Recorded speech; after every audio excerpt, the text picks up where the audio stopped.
வணக்கம் நண்பர்களே, எல்லோரும் எப்படி இருக்கீங்க? நலமாக இருக்கீங்களா? நான் பாரம்பரிய ஜோதிடர் பா. ரவிக்குமார்.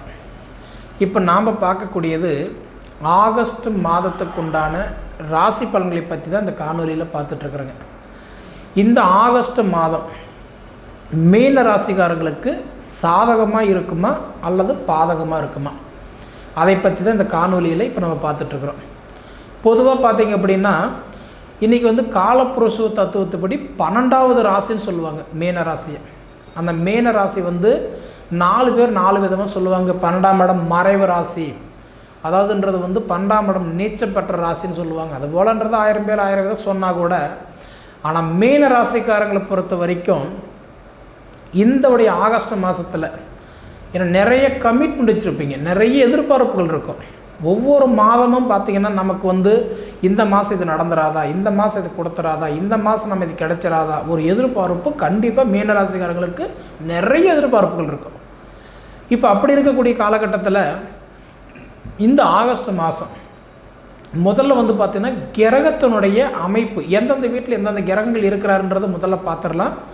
அப்படி பார்த்திங்கன்னா மேச ராசியில் எந்த கிரகம் இல்லாததுனால ரிஷப ராசியில், அதாவது சுக்கிரனுடைய வீட்டில் இன்றைக்கி குருவும் செவ்வாயும் இணைஞ்சி குரு மங்கள யோகத்தோட நட்பில் இருக்கிறாங்க 2 கிரகமே. அதன் பிறகு பார்த்திங்க அப்படின்னா இன்றைக்கி இந்த மாதத்தில் பிறக்கும்போது சந்திர பகவான் மிதுன ராசியில் நட்பில் பிறந்திருக்கிறாருங்க. அதே மாதிரி அடுத்தது பார்த்திங்க அப்படின்னா இன்றைக்கி கடக ராசிக்கு அதிபதி சந்திர பகவானுடைய வீட்டில் பார்த்திங்க அப்படின்னா சூரியன் பகைப்பட்டு உக்காந்துருக்கிறாரு. அதன் பிறகு பார்த்திங்கன்னா சிம்ம ராசிக்கு அதிபதி சூரிய பகவான், அதாவது வீட்டில் பார்த்திங்க அப்படின்னா புதனும் பகையாக இருக்கிறாரு, சுக்கிரனும் பகையாக இருக்கிறாரு. அதன் பிறகு பார்த்திங்க அப்படின்னா கன்னிராசிக்கு அதிபதி புதன் வீட்டில் கேது பகவான் நட்பில் இருக்கிறாரு. அதன் பிறகு பார்த்திங்க அப்படின்னா இன்றைக்கி துலாம் ராசி, விருச்சகம் ராசி, தனுசு ராசி, இன்றைக்கி மகர ராசி, இந்த 4 வீட்டில் எந்த ஒரு கிரகம் இல்லாததுனால கும்பராசியில் பார்த்திங்கன்னா சனி பகவானுடைய வீட்டில் சனியை ஒரு ஆட்சியை உட்காந்துருக்கிறாரு. அதன் பிரகாரம் பார்த்திங்கன்னா உங்களுடைய ராசியான மேன ராசிக்கு அதிபதி குரு பகவானுடைய வீட்டில் ராகு பகவான் நட்பில் உட்காந்துருக்கிறாரு. இந்த மாதத்தினுடைய கிரகத்தினுடைய அமைப்புகள் இவ்வளோதாங்க. அப்படி இருக்கும்போது பெயர்ச்சிகள் எந்தெந்த தேதியில் ஆகிறாரு அப்படின்றத நம்ம பார்த்தோம் அப்படின்னா, அதாவது 17ஆம் தேதி அப்படின்ற 17ஆம் தேதி சூரிய பகவான் என்ன பண்ணுறாருன்னா, அதாவது சிம்ம ராசிக்கு அதிபதி சூரிய பகவான் இப்போ பார்த்திங்கன்னா கடக ராசியில் அவர் பகையாக இருக்கிறாரு. 17ஆம் தேதி தன் சொந்த வீட்டுக்கு போய் அவர் ஆட்சியாக உட்காந்துருவார். ஏன்னா சூரிய பகவான் பார்த்திங்க அப்படின்னா ஒரு வருஷத்துக்கு 1 மாதம் மட்டும்தான் தான் வீட்டில் சொந்த வீட்டில் ஒரு ஆட்சியாக உட்காருவார். அது அந்தவுடைய டைம் பார்த்திங்கன்னா இந்த ஆகஸ்ட் மாதம் இன்றைக்கி 17ஆம் தேதி போயிட்டு செப்டம்பர் 15, 16 தேதி வரைக்கும் பார்த்திங்கன்னா அவர் தன் சொந்த வீட்டில் அவர் ஆட்சியாக உட்காந்துருவார். அடுத்தபடி பார்த்திங்க அப்படின்னா 22ஆம் தேதி அன்றைக்கி பார்த்திங்கன்னா இன்றைக்கி மிதுன ராசிக்கும் கன்னி ராசிக்கும் அதிபதியான்னு சொல்லக்கூடிய புதன் பகவான் இப்போ பார்த்திங்கன்னா சிம்ம ராசியில் பகைப்பட்டு உட்காந்துருக்கிறாரு. அடுத்தது என்ன பண்ணுறாருன்னா அவர் கட்டன்றது 22ஆம் தேதி இன்றைக்கி அந்த புதன் பகவான் என்ன பண்ணிட்டார் அப்படின்னா மீண்டும் வக்கர நிலை ஆகிறாரு. வக்கரகதியாகி கடகராசிக்கே வந்துடுறாரு. அதன் பிறகு பார்த்திங்க அப்படின்னா 25ஆம் தேதி இன்றைக்கி கிட்டத்தட்ட சொல்லணும் அப்படின்னா இன்றைக்கி ரிஷப ராசிக்கும் இன்றைக்கி துலா ராசிக்கு அதிபதினு சொல்லக்கூடிய சுக்கிர பகவான் இன்றைக்கி அவர் என்ன பண்ணுறாருன்னா இன்றைக்கி அந்தவுடைய சுக்கிரனுடைய அந்தவுடைய சிம்ம ராசியில் இருக்கக்கூடியவர் அடுத்தது எங்கே வந்துடுறாருன்னு பார்த்தீங்கன்னா கட்டன்றது கன்னி ராசிக்கு நீச்சம் அடைஞ்சு உட்காராரு. அவர் ராசிக்கு 12ஆம் இடத்துல நீச்சம் அடைஞ்சு உட்காந்துடுறாரு. அடுத்தது பார்த்தீங்க அப்படின்னா இன்றைக்கி 26ஆம் தேதி, அந்த 26ஆம் தேதின்னு சொல்லக்கூடியது பார்த்திங்க அப்படின்னா செவ்வாய் பகவான் இப்போ மேச ராசிக்கு விருச்சக ராசிக்கு இந்த 2 வீட்டுக்கு அதிபதி யாருன்னு சொல்லக்கூடிய ஒரு செவ்வாய் பகவான் இப்போ சுக்கிரனுடைய வீட்டில் குருவோட இணைஞ்சு குரு மங்கள யோகத்தோடு இருக்கக்கூடிய காலகட்டத்தில் அடுத்தது என்ன பண்ணுறாருன்னா மிதுன ராசிக்கு போயிடுறாரு. மிதுன ராசிக்கு போய் நட்பில் உட்காந்துடுறாரு. இப்படி இருக்கக்கூடிய இந்த காலகட்டத்தில் மீன ராசிக்கு, அதாவது ஆகஸ்ட் மாதத்தில் பார்த்தீங்கன்னா மீன ராசிக்காரங்களுக்கு வாழ்வாதாரம் எப்படி இருக்கும், சாதகமாக இருக்குமா இல்லை பாதகமாக இருக்குமா அப்படின்னு நம்ம பார்த்தோம் அப்படின்னா மீன ராசிக்காரங்களுக்கு பொறுத்த வரைக்கும் பார்த்தீங்கன்னா அதிபதி குரு பகவான்.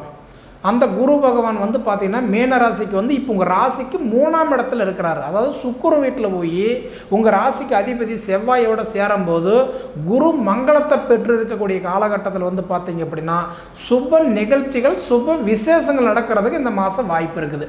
அதுவும் கிட்டத்தட்ட 26ஆம் தேதி வரைக்கும், அந்த 26 தேதிக்குள்ளார.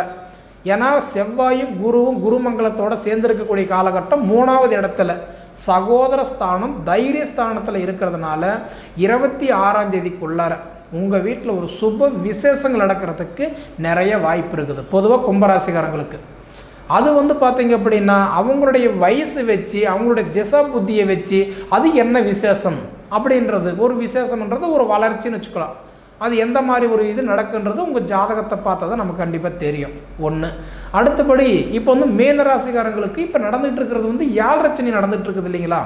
பொதுவாக வந்து முதல் ரவுண்டில் இப்போ நடக்கிறவங்கன்னா இப்போ மங்குச்சனியாக இருந்தால் அவங்களுக்கு வந்து இப்போ விரையச்சனி, 2வது ரவுண்டு இருக்கிறவங்களுக்கு வந்து பொங்குச்சனியில் விரையச்சனி, 3வது ரவுண்டை வந்தால் மாரகச்சனியில் இப்போ விரையச்சனி நடந்துகிட்டு இருக்குதுங்க. அப்படி இருக்கக்கூடிய காலகட்டத்தில் 100% கிட்டத்தட்ட ஒரு 1.5 வருஷ காலமாக மீனராசிக்காரங்களுக்கு வந்து கிட்டத்தட்ட எல்லாமே நஷ்டம்தான். மண்ணை தொட்டா நஷ்டம், மனையை தொட்டா நஷ்டம், பொண்ணை தொட்டா நஷ்டம், பொருளை தொட்டா நஷ்டம். ஏன்னா இந்த 1.5 வருஷ காலமாக மீனராசிக்காரங்களுக்கு கிணத்துல போட்ட கல் மாதிரி கிடக்குறீங்க. இக்கரைக்கு அக்கறை பட்சமா அக்கறைக்கு இக்கரை பட்சமான்றது தெரியாமல் இன்றைக்கி தங்கம் இருந்தால் தவிட்டுப்படி, மாணிக்கம் இருந்தால் மத்தியான செலவு, வெள்ளி வந்தால் வேறைய, மாடு கறக்க போன குடிக்கு இப்போ கரெக்டாக இருக்குதுன்னு சொல்லிக்கலாம்.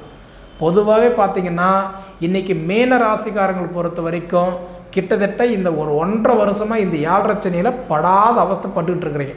அப்படி இருக்கக்கூடிய காலகட்டத்தில் இந்த உடைய அதாவது ஆகஸ்ட் மாதமாவது நமக்கு நல்ல மாற்றம் கொடுத்துறாதா அப்படின்னு பார்த்தீங்கன்னா நிச்சயமாக உங்கள் ராசியில் வந்து பார்க்கும்போது இன்றைக்கி மீன ராசியில் ராகு பகவான், ராகு கேதுக்கு வீடு கிடையாது, நிழல் கிரகம். அந்த ராகு பகவான் வந்து பொதுவாக ராகு கேதுக்கு வீடு இல்லை அப்படிங்கும்போது எந்த வீட்டில் உட்காராரோ அவங்களுக்கு நல்லது கொடுத்துருவார். அப்போ அந்த ராகு உங்கள் வீட்டில் உட்காந்துருக்கிறதுனால நிச்சயமாக ராகு போல் கொடுப்பார் இல்லை, கேதை போல் கெடுப்பார் இல்லை. அப்போ அந்த ராகு 100% உங்களுக்கு நல்லது பண்ணுவார். சரிங்களா. அப்போ உங்கள் ராசிக்கு அதிபதி 3ஆவது இடத்துல இருக்கும்போது செவ்வாயோட சேர்க்கை இருக்கும்போது 26 தேதிக்குள்ளார கண்டிப்பாக ஒரு மாற்றம் நடக்கும். அப்போ அதுக்கப்புறம் பார்த்தீங்கன்னா உங்கள் 2வது இடத்துக்கு அதிபதி செவ்வாய் பகவான் 3ல் உட்காரும்போது கல்வி கண்டிப்பாக படிப்பு நல்லா இருக்குது இந்த மாதம். கடந்த காலத்தை விட இந்த மாதம் படிப்பு ஓரளவுக்கு நல்லாவே இருக்குன்னு வச்சுக்கோங்களேன். அந்த மாதிரி அடுத்தது வந்து பார்த்திங்க அப்படின்னா புத்திரஸ்தானம். இப்போ பொதுவாக ஒருத்தருக்கு வந்து புத்திர பாக்கியம் நல்லா இருக்கணும்னா 5ஆம் இடம் நல்லா இருக்கணும். அப்போ கும்பராசிக்காரங்களுக்கு வந்து பார்த்திங்கன்னா 5ஆம் இடத்துக்கு அதிபதி யார்? இன்றைக்கி வந்து சந்திரன். கடகராசிக்கு அதிபதி சந்திரன். இப்போ கடகராசிக்காரங்களுக்கு இப்போ அஷ்டமத்து சனி நடந்துகிட்டு இருக்குது இல்லைங்களா. அப்போ அஷ்டமத்து சனி நடக்கிறதுனால என்ன ஆகுதுன்னா ஏதோ ஒரு சிறு சிறு தடைகள் வரத்துக்கு ஒரு வாய்ப்பு இருக்குது. அதையும் மீறி உங்கள் சுய ஜாதகத்தில் லக்னாதிபதிக்கு 5வது வீடு அப்படின்னு பார்த்தீங்கன்னா இப்போ அந்த லக்னத்துக்கு 5வது வீட்டில் ராகு கேது இருந்தால் கடுமையான புத்திரதோஷம். அதே குருவோ சனியோ இருந்தால் குழந்தை பாக்கியம் தாமதமாகும். சரிங்களா. அப்போ உங்கள் ஜாதகத்தில் 5ஆம் இடம் நல்லா இருக்கா ஒரு தடவை பார்த்துக்கிடுங்க. அடுத்தது 7ஆம் இடம். ஒருத்தருக்கு கல்யாணம் பண்ணுற மாதிரி இருந்தால் அடுத்தது எத்தனாம் இடம் நல்லா இருக்கணும்னா கரெக்டான்றது 7ஆம் இடம் நல்லா இருக்கணும். அப்போ அந்த 7ஆம் இடம் சொல்கிறது வந்து இப்போ உங்கள் ராசிக்கு 7ஆம் இடத்துக்கு அதிபதி யாருன்னா புதன் பகவான். இப்போ புதன் பகவான் இருக்கிறது இப்போ 6ஆம் இடத்துல இருக்கிறார். இப்போ 6ஆம் இடத்துல இருந்து இந்த 22ஆம் தேதி அவர் வக்ரமாகி 5ஆம் இடத்துக்கு வரும்போது கண்டிப்பாக உங்களுக்கு ஓரளவுக்கு திருமண யோகம் நல்லா இருக்கும். அப்போ எப்போ 22 தேதிக்கு அப்புறம். அப்போ அந்த 22 தேதிக்கு வரைக்கும் முன்னாடி பார்த்தீங்கன்னா உங்களுக்கு திருமணம் கொஞ்சம் தடையாகவே இருக்கும். எப்படி தான் பார்த்தாலும் தள்ளி தள்ளி தான் போகும். அதை விட பார்த்தீங்கன்னா அந்த ஆகஸ்ட் 16 தேதி முடிஞ்சு 17 தேதியில் தான் என்ன பண்ணுறாருன்னா ஆடி முடிஞ்சு ஆவணி 1 பிறக்குது. அப்போ அந்த ஆடி மாதத்தில் ஒன்றும் பண்ண மாட்டாங்க இல்லையா. அப்போ அந்த 22ஆம் தேதி பிறக்கும்போது உங்களுக்கு இந்த ஆவணி மாதம் பிறந்துடுது. அப்போ இந்த ஆவணி மாதம் பிறக்கும்போது அப்போ உங்களுக்கு வந்து உங்களுடைய கலஸ்தரஸ்தானத்துக்கு அதிபதி உங்களுக்கு 5ஆம் இடத்துல வந்து உட்காரும்போது கண்டிப்பாக உங்களுக்கு திருமண யோகம் அப்போ நடத்தி கொடுத்துருவார். ஏற்கனவே பேசியிருந்து கூட அமையாத இடம் கூட உங்களுக்கு அமையாததுக்கு வாய்ப்பு இருக்குது. கூடாத இடம் கூட கூடுறதுக்கு ஒரு வாய்ப்பு இருக்குது. ஆனால் அதுக்கு முன்னாடி 100% திருமணங்கள் கொஞ்சம் தள்ளி போகும். புத்திர செல்வங்கள் உங்கள் ஜாதகம் நல்லா இருக்குதுன்னு ஒரு தடவை பார்த்துக்கிடுங்க. இதை தவிர வந்து பார்த்திங்க அப்படின்னா உங்களுக்கு கடன் சுமைகள் கண்டிப்பாக இப்போ இருக்க தான் செய்யும். அதையும் தாண்டி பார்த்தீங்கன்னா ஹெல்த் பிரச்சனை கண்டிப்பாக நிறையா இருக்கும். உடல் உபாதைகள் 100% சின்ன சின்ன தொந்தரவுகள் வரும். ஆனால் இது எல்லாம் ஓரளவுக்கு நமக்கு குறையணும், நல்லா இருக்கணும் அப்படின்னு நீங்கள் நினச்சிங்கன்னா, நிறைய பேர் சொல்லுவாங்க திருநள்ளாறு போயிட்டு வா, திருப்பம் நடக்கும், திருநள்ளாறு போய் கண்டிப்பாக வணங்கிட்டு வான்னு சொல்லுவாங்க. அதுலேயும் நிறைய பேர் என்ன சொல்லுவாங்க, ஆல்ரெடி சனி பிடிச்சி நான் அவஸ்தைப்பட்டுட்டு இருக்கிறேன், மீண்டும் அவர் போய் பார்க்கணுமா? தேவையில்லை. குலதெய்வத்தை கோயிலுக்கு போங்க. ஏன்னா ஆடி மாதம் அம்மனுக்கு உகந்த மாதம். இப்போ இந்த ஆகஸ்ட் மாதம் 17 தேதி வரைக்கும் பார்த்தீங்கன்னா ஆடி மாதமாக தான் இருக்கும். அப்படி பார்த்தீங்கன்னா அதுக்கு வரைக்கும் நீங்கள் என்ன பண்ணுறீங்கன்னா உங்களுடைய குலதெய்வத்தை கோயிலுக்கு போங்க. குலதெய்வத்துக்கு நிறைய பேருக்கு எந்த மாதம் போகணும், எப்படி கும்பிடணுன்றது கூட தெரியாது இருக்கிறவங்க நிறைய பேர் இருக்கிறாங்க. ஆனால் ஆடி மாதம் உங்களுக்கு இந்த 16 தேதிக்குள்ளார, கிட்டத்தட்ட சொல்லணும்னா இந்த ஆகஸ்ட் மாதம் 16 தேதிக்குள்ளார உங்களோட குலதெய்வத்தை கோயிலுக்கு போயிட்டு வாங்க. உங்களுக்கு கண்டிப்பாக நல்ல மாற்றங்கள் நடக்கும். சரிங்களா? இருந்தாலும் நான் என்ன சொல்கிறேன்னா, உங்களுடைய சுய ஜாதகத்தை பார்க்கணும் அப்படின்னா நம்மளுடைய கான்டாக்ட் நம்பர் கீழே நான் கொடுக்குறேங்க. அதுக்கு கால் பண்ணி ஒரு அப்பாயின்மெண்ட் ஃபிக்ஸ் பண்ணி உங்களோட ஜாதகத்தை பார்த்து அது எந்த மாதிரி பண்ணனா நல்லா இருக்குன்றது கேட்டு தெரிஞ்சுக்கோங்க. அடுத்தபடி பார்த்தீங்க அப்படின்னா நம்மளுடைய அதாவது ஃபீனிக்ஸ் ஆன்மீக சேனலை சப்ஸ்கிரைப் பண்ணாதவங்க சப்ஸ்கிரைப் பண்ணிக்கோங்க. உங்கள் நண்பர்களுக்கு ஷேர் பண்ணுங்கள். இது தவிர உங்கள் பொன்னான நேரத்தை ஒதுக்கி இவ்வளோ நேரம் என்னுடைய காணொலி நீங்கள் முழுமையாக பார்த்ததுக்கு மனசிலிருந்து கேட்டுக்கிறேன். நன்றிங்க.